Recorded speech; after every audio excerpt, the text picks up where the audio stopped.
கேசவா, நீ எதற்காக இந்த வேலையெல்லாம் செய்கிற? வேலையாட்கள் கிட்ட சொன்னா அவர்கள் செய்ய மாட்டார்களா? அண்ணா, என்ன இருந்தாலும் நாம் நேரில் போய் வேலை செய்கிறது மாதிரி வருமா?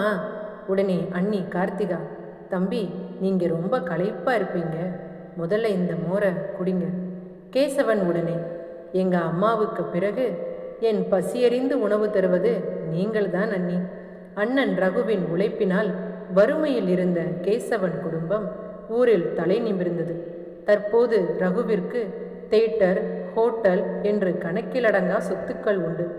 ரகுவும் கேசவனும் பழமை மாறா கூட்டு குடும்ப வாழ்க்கையை இன்றளவும் கடைபிடித்தனர். தன்னிடம் இருக்கும் சொத்துக்களை பிறருக்கு காட்டிக்கொள்வதற்காகவே வீட்டில் நடக்கும் சுப நிகழ்ச்சிகளை மிகவும் ஆடம்பரமாக கொண்டாடுவர். புதிதாக வாங்கின மண்டப திறப்பு விழாவிற்காக தன் சொந்தங்கள், ஊரார்கள் என்று அனைவரையும் அழைத்து இருந்தான் ரகு மற்றும் கேசவன். வாசற்படியில் பன்னீர் தூவ மண்டபமே விழா கோலம் போல இருந்தது. ரகுவின் மகள் மல்லிகா அந்த பட்டு புடவையில் தேவதை போல் ஜொலித்தாள். மல்லிகா தன் கால் இடறி 4வது மாடியிலிருந்து கீழே விழ அங்கிருந்தவர்கள் அனைவரும் பதற்றத்துடன் கண் இமைக்காமல் பார்த்தனர். அப்போது போட்டோகிராஃபர் வசந்த் மல்லிகாவை மயிலிறகு போன்று தன் கைகளில் தாங்கி பிடித்தான். இதனை பார்த்த சித்தப்பா கேசவன் மற்றும் சித்தி சுமதி, தம்பி, நல்ல வேலை, எங்க வீட்டு பொண்ணுக்கு எந்த ஒரு அடியும் படாமல் காப்பாத்திட்டீங்க. உங்களுக்கு ரொம்ப நன்றி தம்பி. அதற்கு வசந்த், இந்த இடத்துல வேற யாராக இருந்தாலும் இதை தான் செஞ்சிருப்பாங்க என்று தன் போட்டோகிராஃபர் பணியை மீண்டும் தொடர்ந்தான். மண்டபத்திற்குள் நுழைந்த அண்ணன் ரகு மற்றும் அண்ணி கார்த்திகாவிடம் சுமதி நடந்ததை கூறினாள். நல்ல வேலை அண்ணி, அந்த தம்பி மட்டும் வரலனா நம்ம மல்லிகாவை இந்நேரம் நம்மனால உயிரோட பார்த்திருக்கவே முடியாது. அதற்கு கார்த்திகா, என்ன சொல்லற சுமதி? ஆமா அண்ணி, அந்த தம்பி தான் மல்லிகாவை தாங்கி பிடித்து காப்பாற்றியது. இப்போ அந்த தம்பி எங்கே இருக்கிறார்? அதோ அங்கே போட்டோ எடுக்கிறாரே, அவர்தான் அண்ணி.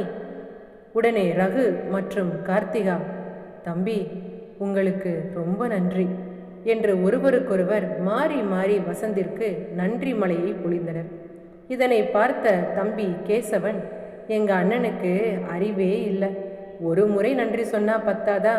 அதற்கு சுமதி, எங்க நமக்கு எதுக்கு இந்த வீண் வம்பு? வீட்டிற்கு வந்த ரகு மண்டபத்தில் நடந்தவற்றை தன் தாயிடம் கூற, ஐயையோ, என் பேத்திக்கு என்ன ஆச்சு? இப்போ அவ நல்லா இருக்காளா? முதல்ல அவளுக்கு ஆரத்தி எடுக்கணும், அவ மேல திஷ்டி பட்டு இருக்கும். உடனே சுமதியின் மகன் மற்றும் மகள், என்ன பாட்டி, மல்லிகா அக்காவுக்கு மட்டும்தான் ஆரத்தி எடுப்பீங்களா? ஏன் எங்களுக்கு ஆரத்தி எடுக்க மாட்டீங்களா? அவ மறுபிறவி எடுத்து வந்திருக்காடி, அவ மேல திஷ்டி பட்டு இருக்கும், அதனால தான் அவளுக்கு ஆரத்தி எடுக்கிறேன். மல்லிகாவை தலையில் வைத்து கொண்டாடுவது சுமதியின் மகன் அர்ஜுன் மற்றும் மகள் வாசுகிக்கு கொஞ்சம் கூட பிடிக்கவில்லை. எங்கே போனாலும் மல்லிகா மல்லிகான்னு அவளை தான் தலையில் தூக்கி வச்சு கொண்டாடுறாங்க. மறுநாள் கல்லூரியில் பரிசளிப்பு விழா நிகழ்ச்சியில் சிறந்த கல்லூரி மாணவனுக்கான பரிசு போட்டோகிராஃபர் வசந்திற்கு அறிவிக்கப்பட்டது. வசந்தை மேடையில் பார்த்தவுடன் மல்லிகா மகிழ்ச்சியில் துள்ளி குதித்தாள். தன்னை காப்பாற்றியவர் பெயர், அவர் படிக்கும் கல்லூரி என்று எதனையுமே தெரிந்து கொள்ளாத மல்லிகாவிற்கு அன்று வசந்தின் முழு பயோடேட்டாவும் கிடைத்தது. மேடையிலிருந்து இறங்கிய வசந்திடம் மல்லிகா மீண்டும் தனது நன்றி மலையை பொழிந்தாள். அங்கு நடப்பதை பார்த்து கொண்டிருந்த வாசுகிக்கு மல்லிகா வசந்திடம் பேசுவது கொஞ்சம் கூட பிடிக்கவில்லை. மல்லிகா மற்றும் வசந்த் பேருந்து நிலையத்தில் நின்று ஒரு நாள் பேசிக்கொண்டு இருந்தனர். அப்போது அந்த வழியாக வந்த சுமதியின் மகன் அர்ஜுன், என்ன இவ பெரிய பணக்கார வீட்டு பொண்ணு, இவளை வளைச்சு போட்டா நாம லைஃப்ல ஒரேடியா செட்டில் ஆயிடலான்னு நினைக்கிறியா? அதற்கு வசந்த், நீங்க நினைக்கிற மாதிரி எல்லாம் ஒன்றும் இல்லை, நாங்கள் 2 பேரும் ஃப்ரெண்ட்ஸு தான், சாதாரணமாக தான் பேசிகிட்டு இருந்தோம். நீங்கள் தான் எங்கள் 2 பேரையும் ஏதோ தப்பாக புரிஞ்சுக்கிட்டு தப்பாக என்னென்னமோ பேசுகிறீங்க. ஓ, உங்கள் 2 பேருக்கும் இடையில ஒன்றும் இல்லைன்னு சொன்னால் அதை நான் நம்பணுமா? உடனே மல்லிகா, அண்ணா, நீ நினைக்கிற மாதிரி எனக்கும் அவருக்கும் இடையில எதுவும் இல்லை, முதல்ல அவர் சட்டையில் இருந்து கையை எடு. எல்லாரும் இங்கே பார்க்குறாங்க. எனக்கு ரொம்ப அசிங்கமாக இருக்கு. ஓ, ஒன்றும் இல்லைன்னு சொல்லுவ, ஆனால் அதுக்குள்ளேயே இவன் அவர் ஆயிட்டானா? இப்போ உனக்கு என்ன வேணும்? என் வாயினால் நான் அவரை காதலிக்கிறேன்னு சொல்லணும், அதுதானே?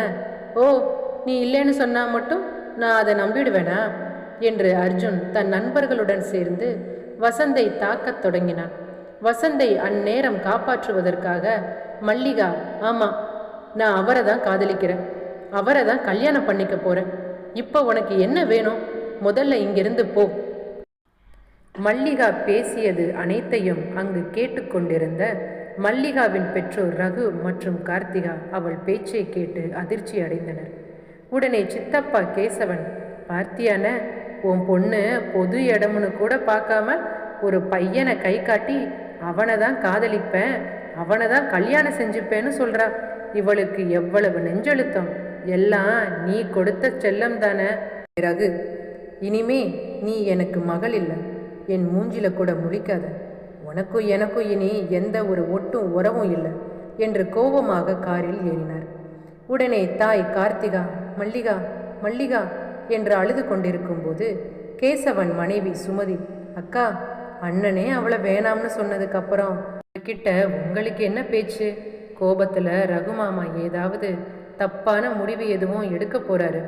அவர் பேச்சை மறுத்து நாம் எப்போ பேசியிருக்கோம் என்று கார்த்திகாவை தன்னுடன் கையோடு அழைத்துச் சென்றாள் சுமதி. வசந்திக்கு முகத்தில் இருந்து இரத்தம் வழிந்தது. வசந்த் மல்லிகாவிடம், நீங்கள் முதல்ல என் கூட வாங்க, நான் உங்களை உங்கள் வீட்டில் கொண்டு சேர்த்துடுறேன். ஒரு ஆட்டோவில் ஏறி மல்லிகாவின் வீட்டிற்கு சென்றனர். ஆட்டோவில் இருந்து இறங்கிய மல்லிகாவிற்கோ அங்கு பேரதிர்ச்சி. வீடு மரண கோலம் போல இருந்தது. வீட்டில் இருந்து வெளியே வந்த சித்தப்பா கேசவன், இங்கு எதுக்காக வந்த? ஒன்னால தான் அண்ணன் தூக்குல தொங்க போயிட்டாரு. இனிமே அவர் மூஞ்சிலேயே முழிக்காத. உடனே வசந்த், ஐயா, நீங்கள் நினைக்கிற மாதிரி எனக்கும் மல்லிகாவிற்கும் இடையில எந்த ஒரு தப்பான உறவும் கிடையாது. நான் சொல்லறத முதல்ல கேளுங்க. பண்ணறதையும் பண்ணிட்டு எனக்கு விளக்கம் கொடுக்குறியா? முதல்ல இங்கிருந்து வெளியே போ என்று கழுத்தை பிடித்து வெளியில் தள்ளாத குறையாக மல்லிகாவை விரட்டினான். இப்போ இருக்கிற நிலைமையில நாம் என்னதான் சொன்னாலும் அது அவங்க புரிஞ்சுக்க மாட்டாங்க என்று மல்லிகாவை தன்னுடன் தன் அக்கா வீட்டிற்கு அழைத்து சென்றான் வசந்த். அக்கா ஒரு தோட்டக்கலை நிபுணர். அவருடன் சேர்ந்து தோட்டக்கலை சம்பந்தமான நுணுக்கங்களை மல்லிகா நன்கு தெரிந்து கொண்டாள். மல்லிகா செய்யும் வேலைக்கு ஊதியமும் கிடைத்தது. அதனை கொண்டு தனது கல்லூரி படிப்பை தொடர்ந்தாள். ஒரு சில மாதங்களில் வசந்திற்கும் வெளிநாட்டில் வேலை கிடைத்தது. வசந்த் வெளிநாட்டிற்கு சென்று விட்டான். மல்லிகாவின் படிப்பிற்காக மாதந்தோறும் தவறாமல் வசந்த் பணம் அனுப்பி கொண்டுதான் இருந்தான். மல்லிகா எவ்வளவுதான் வற்புறுத்தியும் வசந்த் பணம் அனுப்புவதை நிறுத்தவே இல்லை. மல்லிகாவிற்கு அவள் சம்பாதிக்கும் பணமே போதுமானதாக இருந்தது. அதனால் வசந்த் தனக்கு அனுப்பும் பணத்தினை தனியாக ஒரு அக்கவுண்ட் தொடங்கி அதில் சேமித்து வைத்தாள். ஒரு சில வாரங்களுக்கு பின்பு மல்லிகா மீண்டும் தன் வீட்டை நோக்கி நடந்தாள். ஆனால் சித்தப்பா கேசவன் வழக்கம் போல் தன் தாய் தந்தையை பார்க்க விடாமல் மல்லிகாவை வெளியே அனுப்பினான். ரகு ஒரு நாள் கூட மல்லிகாவை நினைக்காத நாளே கிடையாது. தினமும் மல்லிகா செய்த செயலை நினைத்து கார்த்திகாவிடம் அழுது புலம்புவார். அவளை நான் நம்பி எப்படியெல்லாம் வளர்த்தேன், என்னென்னமோ நினச்சிருந்தேன். என் தலையில் இப்படி கள்ள தூக்கி போட்டாலே, என் தம்பி பசங்க அவன் பேச்சை மீறி ஒரு அடி கூட எடுத்து வச்சதில்லை. என்னோட மானத்தை மொத்தமாக வாங்கிட்டு போயிட்டாளே. இன்று தினமும் அழுது புலம்புவான். அவனது அழுகை அந்த 4 சுவர்களுக்கு மட்டுமே தெரியும். அன்று வெள்ளிக்கிழமை. சுமதியின் மகள் வாசுகியை பெண் பார்க்க மாப்பிள்ளை வீட்டார் அங்கு வந்திருந்தனர். வாசுகி தன் கல்லூரியில் படிக்கும் சுந்தரன் என்பவனை காதலித்தாள். தனது காதலை தன் பெற்றோரிடம் தெரிவிக்க தாய் தந்தை ஒரே ஜாதி என்பதால் திருமணத்திற்கு ஒத்துக்கொண்டனர். வாசுகியின் திருமணம் காதல் திருமணம் என்று ரகு மற்றும் கார்த்திகாவிற்கு தெரியாமல் பார்த்து கொண்டனர். கேசவன் ரகுவிடம் சாமர்த்தியமாக பேசி மல்லிகாவிற்கு வைத்திருந்த நகையையும் தன் மகள் சுமதிக்கே வழங்குமாறு செய்துவிட்டான். வாசுகியின் திருமணம் மண்டபத்தில் கோலாகலமாக ஊர்க்காரர்கள், சொந்தம், பந்தம், உற்றார், உறவினர் என்று அனைவரின் ஆசியுடன் நன்கு நடைபெற்று கொண்டிருந்தது. அந்நேரம் ரகுவிற்கு தலை சுற்றல் வர கார்த்திகா ரகுவை அழைத்து கொண்டு மருத்துவமனைக்கு சென்றான். செல்லும் வழியில் மல்லிகாவின் கல்லூரிக்கு முன்பு மல்லிகாவின் பெயர் படம் வைக்கப்பட்டு மல்லிகாவிற்கு பாராட்டு விழா அங்கு நடைபெற்று கொண்டிருந்தது. அதனை பார்த்த ரகு மற்றும் கார்த்திகா, இது என்ன, மல்லிகா ரகுன்னு பெயர் போட்டிருக்கு? ஆமாங்க, அப்படின்னா மல்லிகாவுக்கு இன்னும் திருமணம் ஆகலையா? அப்புறம் ஏன் தம்பி, சுமதி, அர்ஜுன், வாசு எல்லாம் மல்லிகா வசந்த கல்யாணம் பண்ணிக்கிட்டதா சொன்னாங்க? எனக்கு ஒன்றுமே புரியலையே. உடனே கார்த்திகா, எனக்கு இப்போதாங்க எல்லாம் தெளிவாக புரியுது. என்ன சொல்லற? மண்டபத்தில் உங்கள் தம்பியும் தம்பி மனைவியும் கல்யாணம் முடிஞ்ச உடனே என் அர்ஜுன் பெயரில் முழுசாக கேட்டு எழுதி வாங்க வேண்டும் என்று பேசிக்கொண்டு இருந்தனர். அப்போ கூட சுமதி, உங்கள் அண்ணன் அவர் பேரில் இருக்கும் சொத்தை அர்ஜுன் பேரில் எழுதி தருவாருன்னு நினைக்கிறீங்களா? இப்போது அண்ணன் இருக்கும் மனநிலையில் நான் என்ன சொன்னாலும் அவர் அதை நம்புவாருன்னு உங்கள் தம்பி கேசவன் சொன்னார்.